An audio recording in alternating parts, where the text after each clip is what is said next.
ॐ श्रीकृष्णचरणकमलेभ्यो नमः। श्रीमद्भगवद्भक्तेभ्यो नमः। गोस्वामी श्री नाभाजी कृत श्री भक्तमाल द्वितीय खंड हम श्रवण कर रहे हैं। आज श्री गुरु और शिष्य श्री पाद पद्म जी का प्रसंग, उनका चरित्र हम श्रवण करेंगे कि श्री मार्ग उपदेश कृत श्रवण सुनो आख्यान सुचि। गुरु गमन कियो परदेश शेष सुर धुनि दृढ़ाई। एक मंजन एक पान एक हृदय वंदना कराई। गुरु गंगा में प्रविश शिष्य को बेगे बुलायो। विष्णुपदि भयमानि कमल पत्र निपरधायो। पाद पद्मता दिन प्रगट सब प्रसन्न मन परम रुचि। श्री मार्ग उपदेश कृत श्रवण सुनो आख्यान सुचि। श्री संप्रदाय के अनुयायी गुरुदेव के उपदेश करने से गंगा जी में उत्पन्न निष्ठा का पवित्र इतिहास सुनिए। गुरुदेव अपनी अनुपस्थिति में अपने समान गंगा जी को मानने का उपदेश देकर चले गए। ये गुरुवत गंगा जी की उपासना करने लगे। अन्य कोई शिष्य श्रद्धा पूर्वक स्नान करते थे, कोई गंगा जल पान करते थे, परंतु पाद पद्म जी हृदय से ही गंगा जी की वंदना पूजा करते थे। कभी भी गंगा जी में स्नान आचमन नहीं करते थे। इनके हृदय के भाव को न जानकर दूसरे लोग इनकी आलोचना करते थे। बाद में श्री गुरुदेव लौटकर आए और इनकी निष्ठा का परिचय प्रकट करने के लिए एक दिन स्नानार्थ गंगा जी में घुसे और पाद पद्म जी को वहीं शीघ्र वस्त्र लेकर आने को कहा। गुरु आज्ञा उल्लंघन और गंगा जी में चरण स्पर्श, इन दोनों अपराधों से यह भयभीत हुए। भाव जानकर गंगा जी ने तट से लेकर गुरुजी के समीप तक कमल पत्र प्रकट कर दिए। उन्हीं पर पैर रखते हुए ये गुरुदेव के समीप दौड़ कर गए। पाद पद्म जी का जो प्रभाव गुप्त था वह उस दिन प्रकट हो गया। इस दिव्य चमत्कार को देखकर सभी के मन में गंगा जी और पाद पद्म जी में अपार श्रद्धा हो गई। उसी दिन से पाद पद्माचार्य यह नाम पड़ गया। श्री गंगा जी साक्षात ब्रह्म द्रव हैं। ब्रह्म जो व्यापक वेद कहे, गम नाही गिरा गुण ज्ञान गुनी को। जो करता भरता हरता, सुर साहेब साहेब दीन दुनी को। सोई भयो द्रव रूप सही है, जो नाथ बिरंचि महेश मुनि को। मानि प्रतीति सदा तुलसी जल, काहे न सेवत देव धुनी को। पुनः करहि प्रणाम नगर नर नारी, मुदित ब्रह्ममय बारी निहारी। ब्रह्म वैवर्त पुराण में कथा आती है कि गोलोक में श्री राधा महोत्सव के शुभ अवसर पर भगवान शिव जी की अत्यंत सुमधुर आलापचारी को श्रवण कर श्री राधा कृष्ण द्रव रूप हो गए। और वही श्री गंगा जी हैं, वही श्री गंगा जी हैं कि श्री ब्रह्मा जी ने उस द्रव को अपने कमंडलों में रख लिया था। उसी से वामन भगवान का चरण धोया था। पुराण आदि में श्री गंगा जी की अनंत महिमा वर्णन की गई है। यथा सर्व तीर्थमयी गंगा, नास्ति गंगा समम तीर्थम, नास्ति मातृ समो गुरु, नास्ति विष्णु समम दैव, नास्ति तत्त्वं गुरो परम। पुनः गंगा गंगेति यो ब्रूयात् यो जनानां शतैरपि, मुच्यते सर्व पापेभ्यो विष्णु लोकम सगच्छति। दृष्ट्वा जन्म शतम पापम, स्पृष्ट्वा जन्म शतम द्वयम, स्नात्वा पीत्वा सहस्राणि हन्ति गंगा कलौ युगे। कि इसका अर्थ इस प्रकार है कि 100 योजन 4 कोस दूर दूर से भी जो गंगा का नाम ले लेता है वह समस्त पापों से छूट जाता है तथा विष्णु लोक को जाता है। दर्शन मात्र से 100 जन्मों का एवं स्पर्श से 100 जन्म का एवं 200 जन्मों का एवं स्नान पान से 1000 जन्मों का पाप नष्ट हो जाता है। भूत और सिद्ध का दृष्टांत के एक सिद्ध संत पर्वत की गुफा में बैठे बैठे ही अपनी दिव्य दृष्टि से संपूर्ण जगत का तमाशा देख रहे थे, परंतु उनको कोई नहीं देखता था। यह सिद्धि का चमत्कार है। दरिद्रता से सताया हुआ एक गरीब आदमी बाजार के चौराहे पर खड़ा होकर सभी आने जाने वालों के सामने हाथ फैलाता, परंतु कोई भी उसके तरफ ध्यान नहीं देता था। उस समय उसने एक श्लोक कहा था, भो दरिद्र नमस्तुभ्यं सिद्धोहम तव दर्शनात् पश्याम्यहम जगत सर्वम न मां पश्यति कश्चन। हे दरिद्र देव, तुमको नमस्कार है। तुम्हारे दर्शन मात्र से ही मैं सिद्ध हो गया हूँ, क्योंकि मैं तो सारे जगत को देखता हूँ, परंतु मुझे कोई नहीं देखता। हाँ, तो सिद्ध संत ने एक दिन भूतों का तमाशा देखा। उनके यहाँ जैसे कोई बड़ा भारी उत्सव मनाया जा रहा हो। खूब नृत्य गान वाद्य आदि के राग रंग हो रहे थे। फिर दूसरे दिन सिद्ध ने देखा कि भूतों के यहाँ रोना धोना पड़ा है। सभी उदास मन मारे बैठे रो रहे हैं। साजबाज सब अस्त व्यस्त औंधे पड़े हैं। तब सिद्ध को बड़ा कुतूहल हुआ और भूतों के समीप जाकर कल के हर्ष और आज की उदासी का कारण पूछा। भूतों ने कहा, महाराज, हमारे यहाँ एक लड़की है, उसका विवाह करना है। बंजारों के सरदार का एक लड़का बड़ा पापी था। कल एक बैल के सींग मारने से उसकी मृत्यु हो गई थी। हम लोगों ने सोचा था कि यह मरकर भूत होगा तो इसी से अपनी कन्या ब्याहेंगे, परंतु वह तो स्वर्ग चला गया। इसी से हम लोग रो रहे हैं। सिद्ध ने पूछा कि जब वह पापी था तो स्वर्ग कैसे गया? भूतों ने कहा कि मरने पर उसके घर वालों ने उसको गंगाजल से धोई हुई चादर उड़ा दी। उसी के प्रभाव से उसके सब पाप नष्ट हो गए और वह चतुर्भुज रूप धारण कर स्वर्ग को चला गया।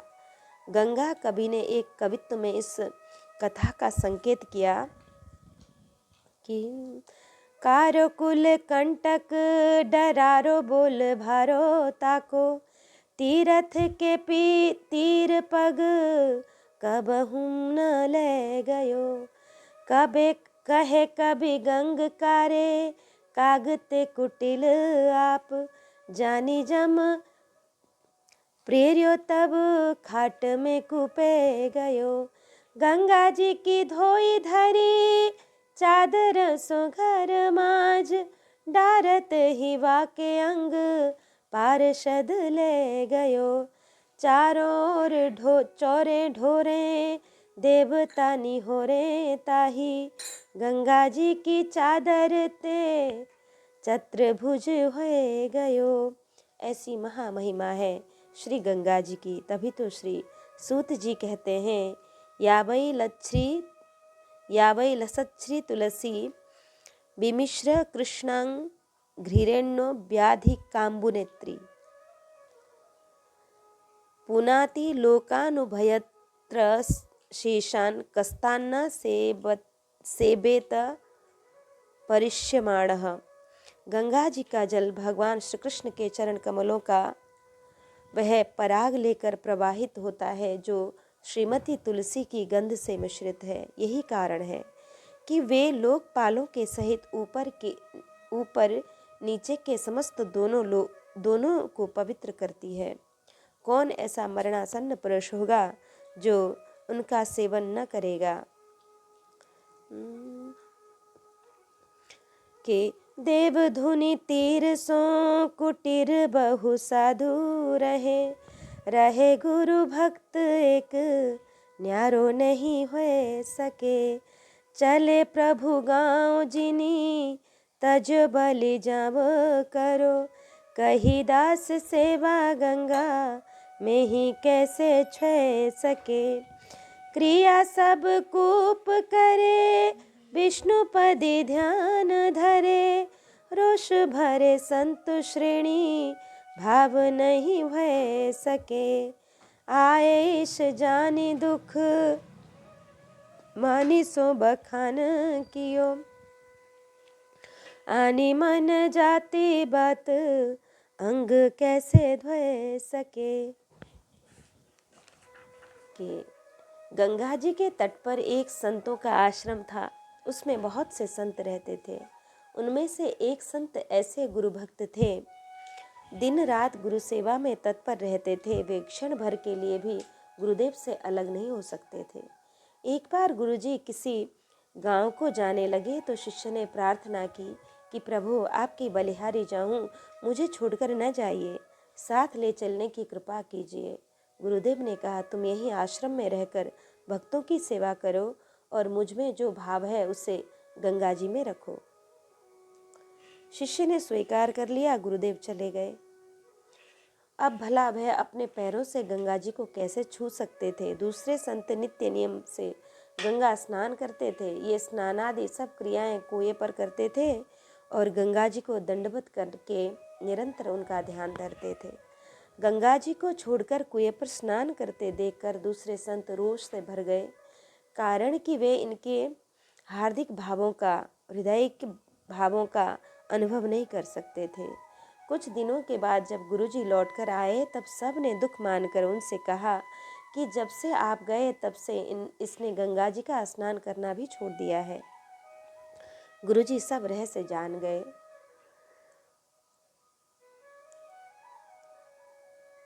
कि गंगा में गुरु भाव करके वह अपने अंगों को कैसे धो सकता है। गुरु भक्त ने कहा, जो गुरुपद अंबुज अनुरागी, ते लोकहु वेदों बड़भागी। ध्यान मूलम गुरोर मूर्ति, मोह रूप तम में टिके दियो ज्ञान प्रकाश। हरिमूर्ति हमें बसी क्यों दुराशा नाश। क्यों दुराशा नाश पंथ गुरु ने दर्शायो। चापे जापे चलिके इष्ट वस्तु अति सुख सो पायो।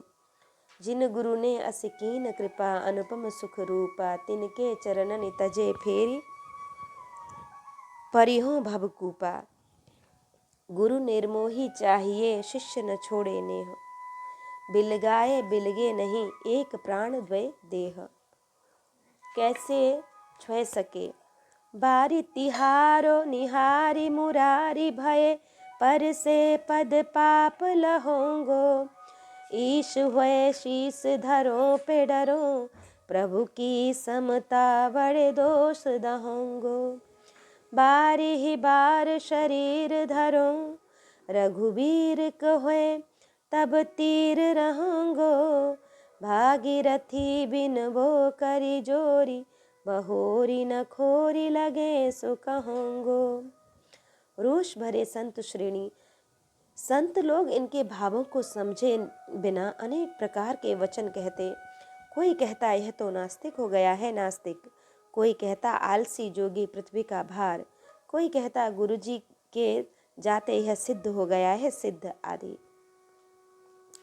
चले लेके नान संग गंग में प्रवेश कियो। रंग भरी बोले सो अगोछा बेगी ल्याइए। करत विचार सोच सागरन पारावार। गंगा जू प्रगट कहो कंचन पे आइए।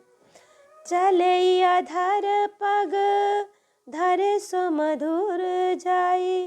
प्रभु हाथ दियो लियो तीर भीर छाइए। निकसत धाये चाहे पग लपटाए गए। बड़ो परताप यह निश दिन गाइए। शिष्य के प्रभाव को प्रकट करने के लिए एक दिन गुरुजी उस शिष्य को लेकर गंगा स्नान करने गए और गंगा जी में प्रवेश करके बोले कि यह मेरा अंगोछा शीघ्र ला कर दो। शिष्य धर्म संकट में पड़कर सोचता विचारता हुआ अपार शोक सागर में मग्न हो गया। इधर गुरु आज्ञा उधर गंगा में भाव दोनों की रक्षा कैसे हो। उसी समय गंगा जी प्रकट होकर कहा कि इन कमल पत्रों पर पैर रखते हुए चले जाओ। आज्ञा पाकर ये कमल पत्रों के ऊपर ही सुखपूर्वक पैर रखते हुए गुरुजी के पास गए और जाकर उन्हें अंगोछा दे दिया। गुरुजी ने उसे स्वीकार किया। अब इस विचित्र चमत्कार को देखने के लिए गंगा तट पर लोगों की भीड़ एकत्र हो गई। ये उसी तरह बाहर निकले तैसे ही दौड़कर लोग बड़ी श्रद्धा से इनके पैरों में लिपट गए। इनका महान प्रताप बहुत बढ़ गया। इनके चरित्र का दिन रात गान करने लगे और करना चाहिए। बड़ो परताप यह गुरुजी, गंगाजी एवं गुरुभक्त पाद पद्म जी तीनों में लगता है। श्री गुरुजी का बड़ा प्रताप है, श्री गंगा जी का बड़ा प्रताप है एवं श्री पाद पद्म जी का बड़ा प्रताप है। दृष्टव्य, इस छप्पाए में मूल ग्रंथकार श्री नाभाजी ने एक गुरु शिष्य का आख्यान वर्णन किया। गुरु शिष्य का कोई नाम नहीं दिया है। श्री जानकी दास श्री वैष्णव द्वारा काशी से प्रकाशित भक्तमाल में इस छप्पाए के शीर्षक में लिखा है, श्री संप्रदाय के उपदेष्टा भगवान बोधायन के शिष्य स्वामी श्री गंगाधराचार्य जी की कथा। रामानुज पद्धति प्रताप अवनी अमृत होय अनुसर्यो। देवाचार्य द्वितीय महामहिमा हरियानंद। तस्य राघवानंद भय भक्तन को मानंद। पत्रावलंब पृथ्वी करीब काशी स्थाई। चारि वर्णाश्रम सब ही को भक्ति दृढ़ाई। तिनके रामानंद प्रगट विश्व मंगल चिन्ह बपु धर्यो। रामानुज पद्धति प्रताप अवनि अमृत होय अनुसर्यो। श्री जानकी दास जी के द्वारा संशोधित श्री भक्तमाल में इस छप्पाए के अंतिम चरण का पाठ निम्नलिखित इस प्रकार से है। श्री रामानुजाचार्य जी की पद्धति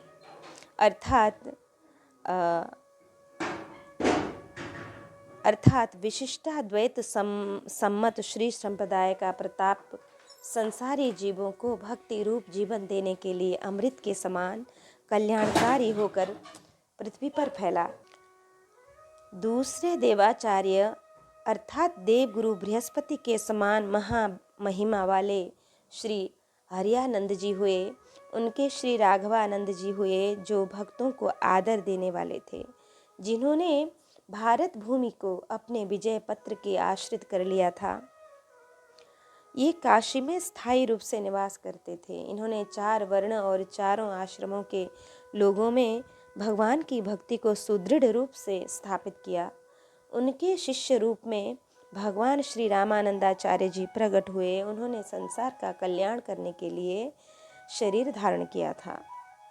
श्री रामानुज पद्धति, यहाँ श्री रामानुज की पद्धति से तात्पर्य श्री रामानुज जी की शिष्य परंपरा से नहीं है, बल्कि उनके सिद्धांत से है। श्री संप्रदाय का सिद्धांत विशिष्ट द्वैत सिद्धांत है और इस संप्रदाय में उपासना की 2 धारणाएं हैं, श्री रामोपासना और श्री नारायणोपासना।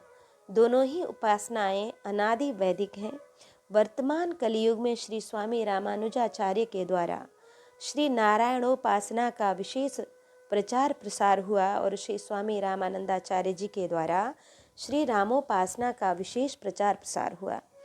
दोनों ही आचार्यों का सिद्धांत एक ही विशिष्टाद्वैत सिद्धांत ही था। और परंतु श्री रामानुजाचार्य जी चूँकि श्री रामानंदाचार्य जी से पहले हुए थे, अतः श्री नाभाजी लिखते हैं कि श्री रामानुज अनुसर्यो।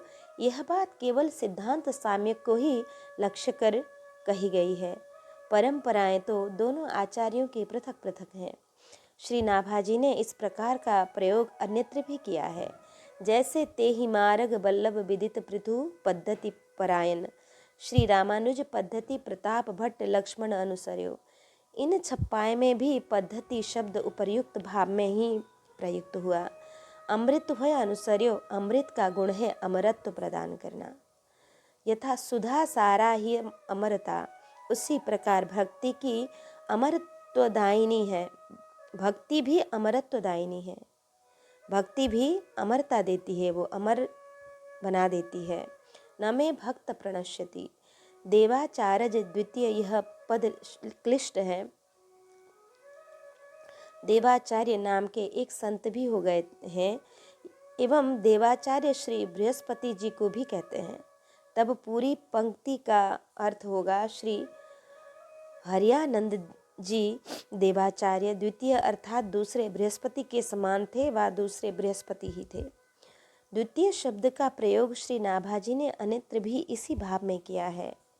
अज्ञान ध्वंता अंतर ही करण द्वितीय दिवाकर अवतर्यो, सोति श्लाघ्या संतति सभा द्वितीय दिवाकर जानियो, संप्रदाय शिर छत्र द्वितीय मनो मध्वाचार्य।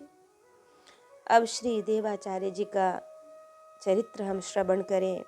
श्री राम रसिकावली में श्री देवाचार्य जी का चरित्र इस प्रकार वर्णित है कि ये बड़े ही प्रभावशाली संत थे।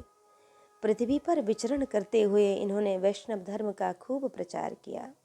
एक बार ये काशीपुरी को जा रहे थे। मार्ग में एक गांव में विश्राम किए। भक्तों की रुचि देखकर श्रीमद् भागवत दशम स्कंद की कथा सुना रहे थे। श्रोतागण मंत्र मुग्ध होकर कथामृत का पान कर रहे थे। जब यमलार्जुन उद्धार का प्रसंग आया तो अचानक ही एक बहुत बड़ा पुराना वृक्ष जड़ से उखड़कर पृथ्वी पर गिर पड़ा और जय जय की गंभीर ध्वनि हुई।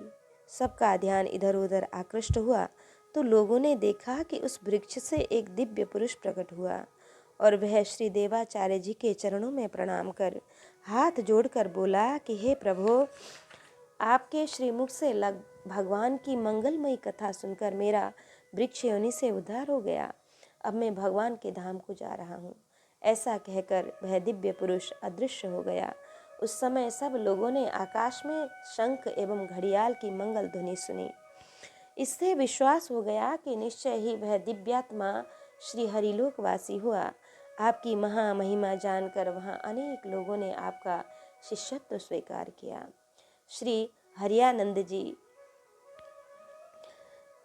हमने अभी हरियानंद जी के बारे में भी पढ़ा और देवाचार्य जी के बारे में भी थोड़ा सा पढ़ा। उनका चरित्र श्रवण किया। परमानंद कंद श्री हरि के प्रेमानंद में सदा लवलीन रहने के कारण इनके गुरुदेव श्री श्रियानंदाचार्य जी ने इनका नाम ही रख दिया था हरियानंद। इनका बड़ा ही दिव्य भव्य स्वरूप था। बड़े बड़े विमुख जीव इनका दर्शन करते ही भागवत परायण हो जाते थे। एक बार ये श्री जगन्नाथ भगवान की रथ यात्रा का दर्शन करने श्री जगन्नाथपुरी को गए। साथ में बहुत से वैष्णव वृंद भी थे। रथ यात्रा के दिन देश देश के कोने कोने से असंख्य नर नारी भगवान का दर्शन करने आते हैं। भगवान के विशाल गगनचुंबी रथ को भक्तजन हाथ से खींचकर गुंडीचा नामक स्थान को ले जाते हैं। वर्णन आया है कि रथ चलते चलते सहसा रुक गया। लोगों ने वहाँ बहुत प्रयत्न किया परंतु रथ टस से मस नहीं हुआ। किसी को कोई उपाय नहीं सूझ रहा है कि क्या किया जाए। तब भीड़ में से निकलकर श्री हरियानंद जी ने सबको सुनाकर कहा कि आप सभी लोग रथ को छोड़कर दूर हट जाएं, भगवान का रथ स्वयं चलेगा। सब लोगों ने ऐसा ही किया। सचमुच 100 कदम तक रथ अपने आप चला। उपस्थित जन समुदाय ने इसे श्री हरियानंद की भक्ति का चमत्कार माना। भक्त वत्सल भगवान ने श्री हरियानंद जी की महिमा बढ़ाने के लिए ही यह लीला की थी। सर्वत्र सब लोग श्री हरि एवं श्री हरियानंद जी की जय जयकार करने लगे। बड़े बड़े रागी विरागी अनुरागी बड़भागी जन श्री हरियानंद जी के चरणों में नतमस्तक हुए और शिष्य बन गए। श्री रसिक प्रकाश भक्तमाल में आपका परिचय इन पंक्तियों में प्राप्त होता है। चरण कमल बंदो कृपालु हरियानंद स्वामी, सर्वसु सीताराम रहसि दशधा अनुगामी, बाल्मीक वर शुद्ध सत्व माधुर्य रसालय, दरसि रहसि अनादि पूर्व रसिकन की चालय, नित सदाचारमय रसिकता अति अद्भुत गति जानिए, श्री जानकी वल्लभ कृपा लही शीश प्रति शिष्य बखानिए। इस प्रकार हमने श्री हरियानंद जी का चमत्कार और उनके चरित्र का वर्णन श्रवण किया। श्री राघवानंद जी, श्री हरियानंद जी के कृपा पात्र हुए श्री राघवानंद जी। ये सब ही मान प्रद आप अमानी के उज्जवल आदर्श थे। श्री गौरांग महाप्रभु ने वैष्णव के 3 प्रधान गुणों में स्वयं अमानी एवं दूसरे को मानद, इस गुण का भी स्मरण किया है। तृणादपि सुनीचेन तरोरपि सहिष्णुना अमानी न मानदेन कीर्तनीय सदा हरि। श्री राघवानंद जी वेद शास्त्र पुराण आदि के प्रकांड विद्वान थे। श्री नाभाजी ने पत्रावलंब पृथ्वी करी कहकर इनकी अलौकिक प्रतिभा का संकेत किया। ये अपने समय के निश्चय ही सार्वभौम विद्वान थे। इन्होंने संपूर्ण निगमागम का मंथन करके भक्ति को ही सार रूप में ग्रहण किया था एवं दूसरों को भी भक्ति का ही उपदेश देते थे। 4 वर्ण ब्राह्मण, क्षत्रिय, वैश्य, शूद्र। ब्राह्मण की उत्पत्ति भगवान के मुख से, क्षत्रिय भुजा से, वैश्य की उरु जंघा से तथा शूद्र की उत्पत्ति चरण से कही गई। ब्राह्मणस्य मुखमासीद बाहु राजन्यः कृतः, उरु तदस्य यद वैश्य पद्म्यां शूद्रो अजायत। श्री गीता जी में भी भगवान ने कहा है, चातुर्वर्ण्यम मया शिष्टम गुण कर्म विभागश, अर्थात गुण कर्म विभाग से 4 वर्ण मेरे द्वारा ही रचे गए हैं। आश्रम भी 4 हैं, ब्रह्मचर्य, गार्हस्थ्य, वानप्रस्थ, संन्यास। भगवान की भक्ति में सबका अधिकार है। पुरुष नपुंसक नारी बा जीव चराचर कोई, सर्व भाव भज कपट तजी मोहि परम प्रिय सोई। जिमि हरि भगति पाई श्रम जतहि, जिमि हरि भगति पाई श्रम तजहि आश्रमे 4। श्री राघवानंद जी ने सभी को भक्त दृढ़ाई। कहते हैं कि एक बार 3 जगह से एक ही दिन मंत्रोपदेश देने के लिए भक्तों ने आग्रह किया, तो ये योग बल से 3 शरीर धारण करके एक ही समय सब जगह मंत्रोपदेश किए। श्री रसिक प्रकाश भक्तमाल में आपके संबंध में ये पंक्तियां हैं। रसिक राघवानंद बसे काशी अस्थाना, गुरु रूप शिवालय दये रसिकाई ध्याना, काल कराल ही जीति शिष्य किए रामानंद, प्रगति भक्ति अनादि अबध गोपुर स्वच्छंदा, जो आचरज को रूप धरी जगत उदाहरण जतन किया, महिमा महाप्रसाद की प्रगति रसिक जन सुख दिया। श्री राघवानंद जी श्री वशिष्ठ जी के अवतार थे। यहाँ गुरु वशिष्ठ मुनि के अवतारा स्वामी राघवानंद उदारा। श्री रामावतार श्री स्वामी रामानंदाचार्य जी इन्हीं के शिष्य थे। श्री रामानंद जी के लिए श्री नाभाजी प्रगट शब्द का प्रयोग करते हैं। तिनके रामानंद प्रगट प्रगट कहकर अवतार सूचित किया। भगवान का प्राकृत जीवों की तरह जन्म नहीं होता है, वे तो प्रगट ही होते हैं। भगत बछल प्रभु कृपा निदाना, विश्ववास प्रगटे भगवाना, जग निवास प्रभु प्रगटे, अखिल लोक विश्राम भय प्रगट कृपाला, दीन दयाला कौशल्या हितकारी। कि विश्व मंगल के अर्थ एक तो विश्व का मंगल करने के लिए, दूसरे विश्व का मंगल करने वाले स्वयं भगवान श्री रामानंद रूप धारण कर प्रकट हुए। पाखंडेन विदुषित्वान् मुखान ज्ञात्वा कलौ वै जनान्, तत्कल्याण परः कृपा परवश साकेतवासी स्वयं, रामानंद सुसज्ञया प्रयजने श्री पुण्य सद्ध म द्विजाज जातस्तं विनमामि नारदयुतं श्रीरामचन्द्रं हरिम् पाखंडेन विदूषितान् स्वविमुखान् ज्ञात्वा कलौ वै जनाम। श्री रामानंदचार्य जी श्री रामानंद रघुनाथ जो द्वितीय सेतु जग तरन कियो अनंतानंत कबीर सुखा सुरसुरा पद्मावती नरहरि पीपा भावानंद द्रैदास धना सेन सुरसुर की घर हरि औरों शिष्य प्रशिष्य एक ते एक उजागर जग मंगल आधार भक्ति दशधा के आगर बहुत काल बपुधारी के प्रणत जनन को पार दियो श्री रामानंद रघुनाथ जो द्वितीय सेतु जग तरन कियो।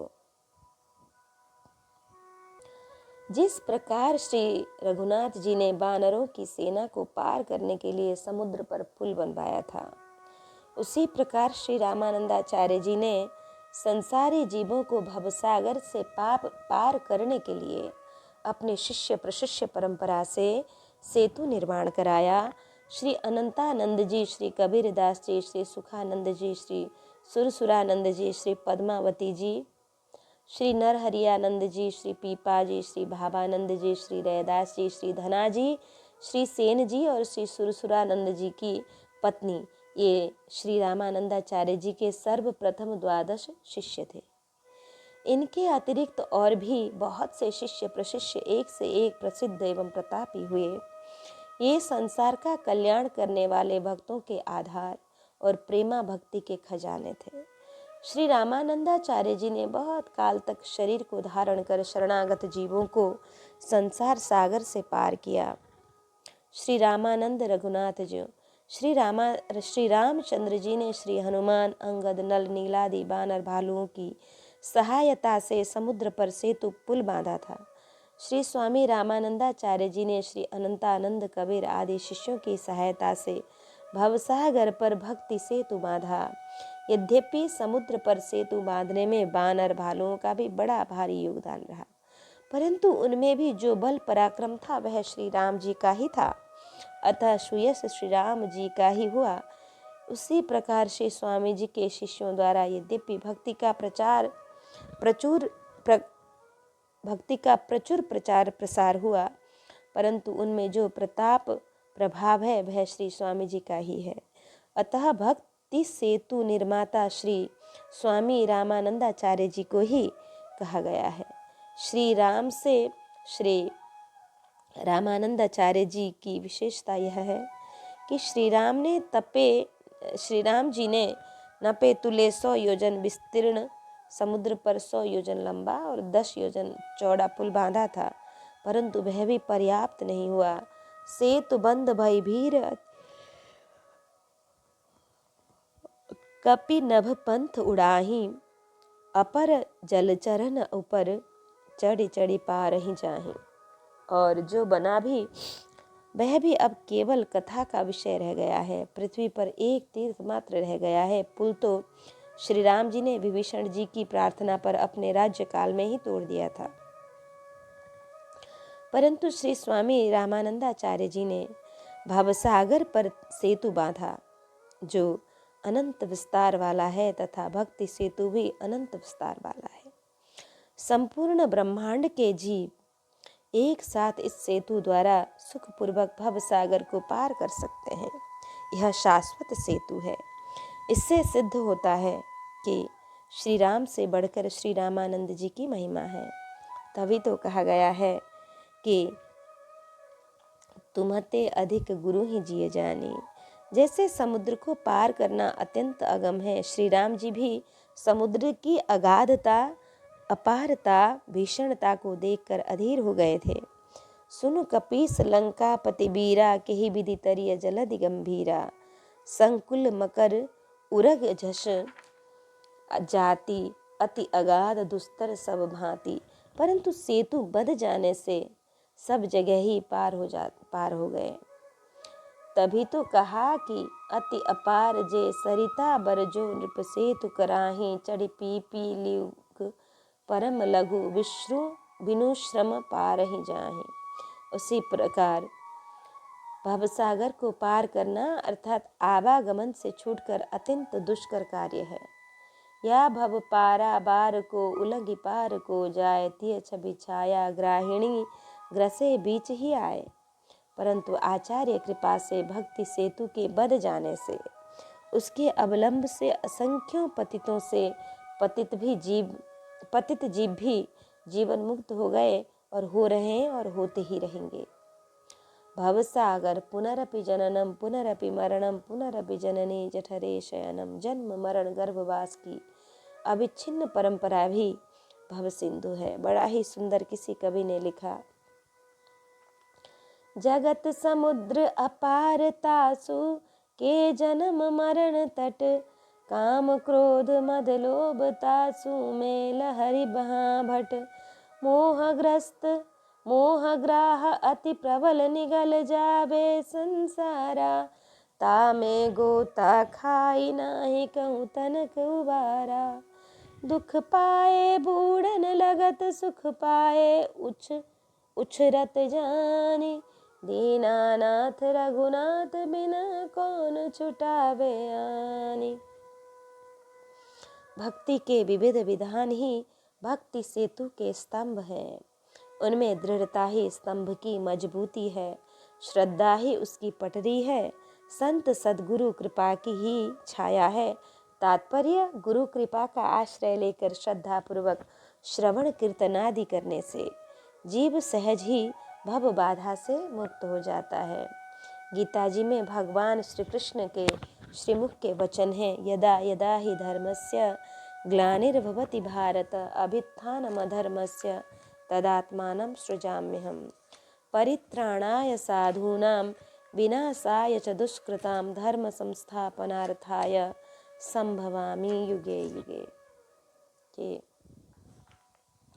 भारत के इतिहास में 13वीं-14वीं शताब्दी का समय ऐसा ही था। देश में यवनों का राज्य था। अधर्म मित्र कलयुग का बल पाकर यवन देश परम मनमाना अत्याचार कर रहे थे और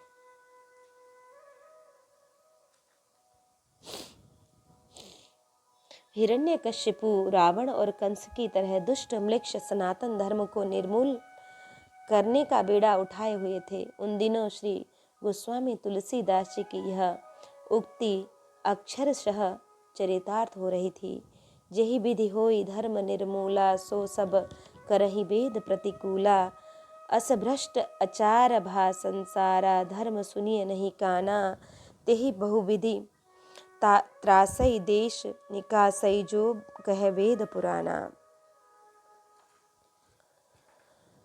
के हिंदू बलात् मुसलमान बनाए जा रहे थे और अस्वीकार करने पर तलवार के घाट उतारते जा रहे थे। यवनों की कूटनीति से हिंदुओं में भारी फूट पड़ गई थी। कोई किसी का सहायक नहीं था। उन्हीं दिनों तीर्थराज प्रयाग में एक ब्राह्मण परिवार को मुस्लिम धर्म अस्वीकार करने के कारण यवनों ने मार डाला। एक 14 वर्ष का किशोर जिसका नाम मनसुख था, वह जैसे तैसे प्राण बचाकर भाग गया। उससे हिंदुओं एवं हिंदू धर्म की यह दुर्दशा देखी नहीं गई। अतः इस दुख के निवारण के लिए वह गंगा तट स्थित एक घोर वन में कठिन तप करने लगा।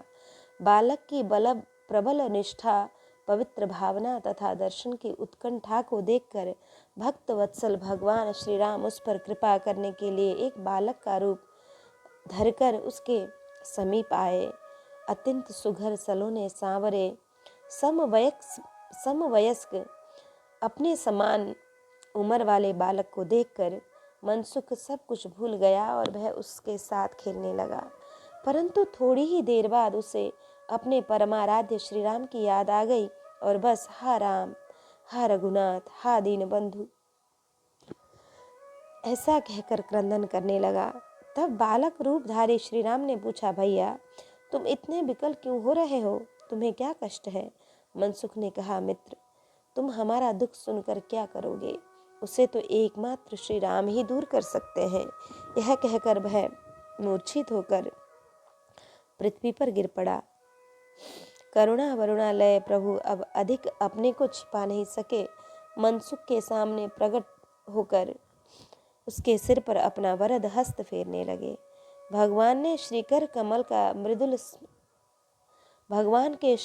कमल का मृदुल संस्पर्श पाकर मनसुख चैतन्य हुआ तो सामने देखा नील सरोरुह नील मणि नील नीरद श्याम श्री राम को।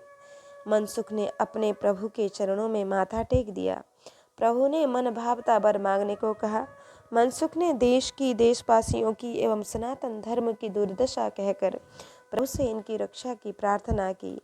भगवान मनसुख को मनोवांछित वर देकर अंतर्ध्यान हो गए। इधर मनसुख भी कुछ दिन बाद शरीर त्याग कर भगवत धाम को चले गए। ऋषिकेश के एक ब्राह्मण दंपति भगवत दर्शनार्थ श्री बद्रिका आश्रम में कठिन तप कर रहे थे। भगवान ने कृपा करके दर्शन दिया और वर मांगने को कहा। तब ब्राह्मणी ने यही वर मांगा कि आप हमारे पुत्र बनकर हमें अपनी बाल लीला का सुख प्रदान करें। एवमस्तु कहकर भगवान अंतर्ध्यान हो गए और कालांतर में वही ब्राह्मण तीर्थराज प्रयाग में जन्म लिए और पुण्य सदन नाम से विख्यात हुए। तथा वह ब्राह्मणी पुनः उनको पत्नी रूप में प्राप्त हुई। उसका नाम था सुशीला। श्री पुण्य सदन और सुशीला यथा नाम तथा गुण को चरितार्थ कर रहे थे। घर में अपार संपत्ति थी। प्रतिदिन बड़ी श्रद्धा से विविध दान पुण्य करते। ब्राह्मण दंपति के परमाराध्य थे भगवान वेणी माधव जी। सब सुख समृद्धि से परिपूर्ण घर में यदि अभाव था तो केवल एक पुत्र का। इसके लिए ब्राह्मण ब्राह्मणी दोनों बड़ी निष्ठा पूर्वक श्री वेणी माधव जी का पूजन करते। एक दिन श्री सुशीला जी भगवान की पूजा करके आंचल पसार कर पुत्र की कामना कर रही थी कि तभी दयालु प्रभु ने उनके अंचल में एक प्रसादी माला एवं दक्षिणावर्त शंख डाल दिया और मेघ गंभीर वाणी से बोले, हे माता जी, आपका मनोरथ पूर्ण हो। माता संबोधन करके मानो भगवान ने संकेत किया कि मैं स्वयं पुत्र होऊंगा। इसी वरदान के अनुसार विक्रम संवत 1256 माघ कृष्ण सप्तमी तिथि चित्रा नक्षत्र सिद्ध योग कुंभ लग्न में 7 दंड दिन चढ़े स्वयं भगवान श्री राम जी श्री पुण्य सदन सुशीला के पुत्र रूप में प्रकट हुए। अत्यंत अलौकिक सौंदर्य सिंधु शिशु को देखकर माता पिता के हर्ष का ठिकाना नहीं रहा। बड़े उत्साह से जन्मोत्सव मनाया गया।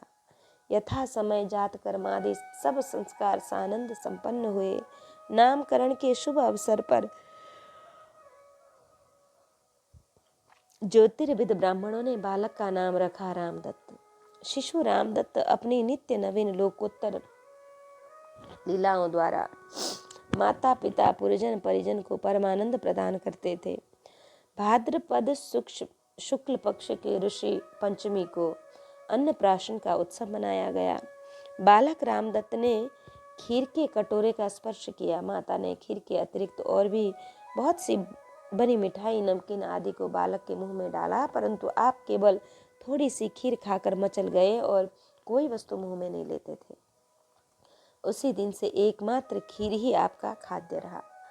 एक दिन आपके पिता पूजा गृह में बैठे ध्यान कर रहे थे। आप घुटवन चलकर चुपके से पिता के पास पहुंचकर पूजा में रखा हुआ दक्षिणावर्त शंख बजाने लगे। पिताजी ने चौंक कर नेत्र खोला तो देखा बालक रामदत्त है।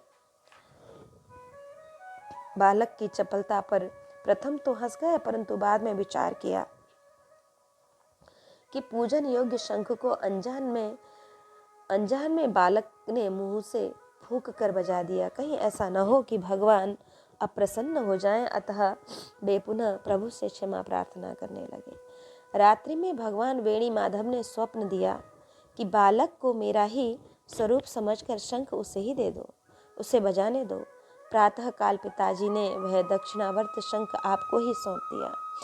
आप दिन में 4 बार प्रातः, मध्याह्न, संध्या एवं सायंकाल में शंख ध्वनि करते, जिसे सुनकर लोगों को महान आनंद मिलता। 5 वर्ष की अवस्था में पिताजी आपको श्रीमद् वाल्मीकि रामायण, गीता, भागवत आदि के श्लोक कंठ कराने लगे। कोई भी श्लोकार्थ प्रसंग एवं एक बार श्रवण मात्र से ही कंठस्थ हो जाता। कुछ भी सिखाया जाता उनको एक बार बोलने से उन्हें कंठस्थ हो जाता। इतनी तीक्ष्ण बुद्धि उनकी थी। आपकी इस अलौकिक प्रतिभा को देखकर बड़े बड़े विद्वान आश्चर्यचकित हो जाते।